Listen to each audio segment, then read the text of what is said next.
Hi friends, welcome back to my channel with me Vijayalakshmi Janathan. இன்னைக்கு நம்ம பார்க்க போற ரெசிபி ஒரு லஞ்ச் பாக்ஸ் ரெசிபி தான். Soya chunk and double been use பண்ணி ஒரு சூப்பரான பிரியாணி எப்படி செய்யலாம்னு பார்க்கலாம்.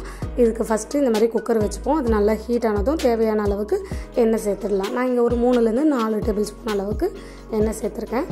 2 ஏலக்காய், 3 கிராம்பு, 2 பட்டை.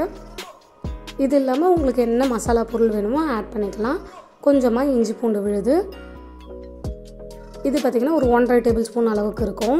இதெல்லாம் ஆட் பண்ணி காரத்துக்காக 2 பச்சை மிளகா நான் சும்மா உடச்சி அப்படியே சேர்த்துருக்கேன்.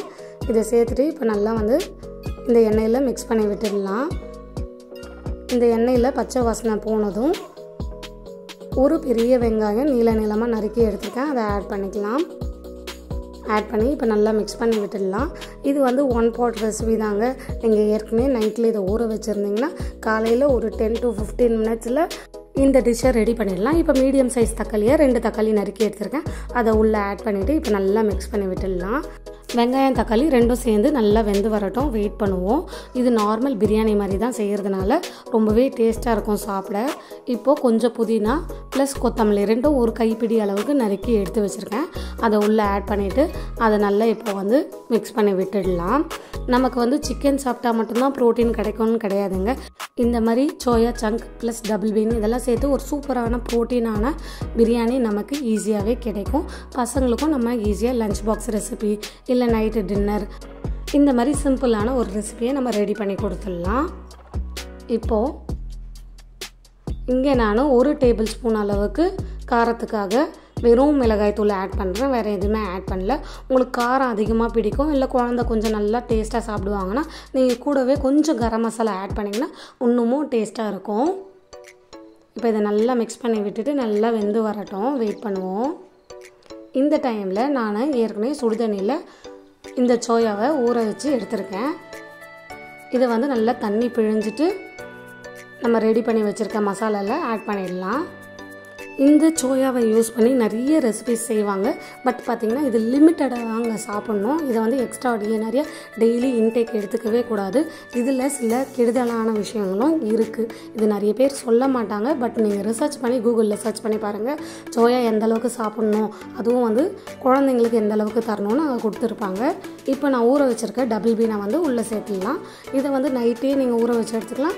இல்லைனா மார்னிங் பார்த்திங்கன்னா ஒரு 4 மணி நேரம் ஊற வச்சா போதும். இப்போ இது ரெண்டுத்தையும் உள்ளே சேர்த்துட்டு நல்லா மிக்ஸ் பண்ணி விட்டுடலாம். நமக்கு ஈஸியாக கிடைக்குதுன்றதுக்காக சோயா வச்சு நிறைய ரெசிபி செய்வாங்க. ப்ளீஸ் சில சாப்பாடுகளை செய்யறதுக்கு முன்னாடி அதை ரிசர்ச் பண்ணி எந்த அளவுக்கு குழந்தைங்களுக்கு கொடுக்கணும், கொடுக்கலாமா வேணாமான்னு யோசிச்சுட்டு அப்புறம் கொடுங்க. இப்போ இது நல்லா மிக்ஸ் பண்ணியாச்சு. நான் இங்கே பச்சை அரிசி ஊற வச்சு எடுத்துருக்கேன். இதை உள்ளே சேர்த்துட போகிறேன். இப்போ 3 கிளாஸ் அரிசி நான் ஆட் பண்ணிவிட்டு இதுக்கு பார்த்திங்கன்னா 5 கிளாஸ் அளவுக்கு தண்ணி சேர்க்க போகிறேன். பச்சரிசின்றதுனால இதோட ரேஷியோ வேறு மாதிரி வரும். நீங்கள் சீரக சம்பல்லாம் ஆட் பண்ணும்போது 1:1 இல்லை பாஸ்மதி ஆட் பண்ணும்போது 1:1 சேர்த்துக்கலாம். இங்கே நான் பச்சரிசி ரைஸ் ஆட் பண்ணியிருக்கேன். இதுவுமே பார்த்திங்கன்னா தாளிச்ச சாதத்துக்கு பிரியாணிக்கெலாம் சூப்பராக இருக்குங்க. அதனால் இந்த ரைஸ் ஆட் பண்ணிவிட்டு இப்போ கொஞ்சமாக தயிர் சேர்த்து நல்லா மிக்ஸ் பண்ணிவிட்டு மூடி போட்டு ஒரு 3 ல இருந்து 4 விசில் விட்டு எடுத்துக்கலாம். இது அதிகமாக 4 விசிலுக்குள்ளவே வெந்துடும். உங்கள் ப்ரெஷர் குக்கருக்கு ஏற்ற போல் நீங்கள் விசில் விட்டுக்கலாம். சூப்பராக வந்துருச்சு பாருங்கள். இதை நான் இப்போ மிக்ஸ் பண்ணி காமிக்கிறேன்.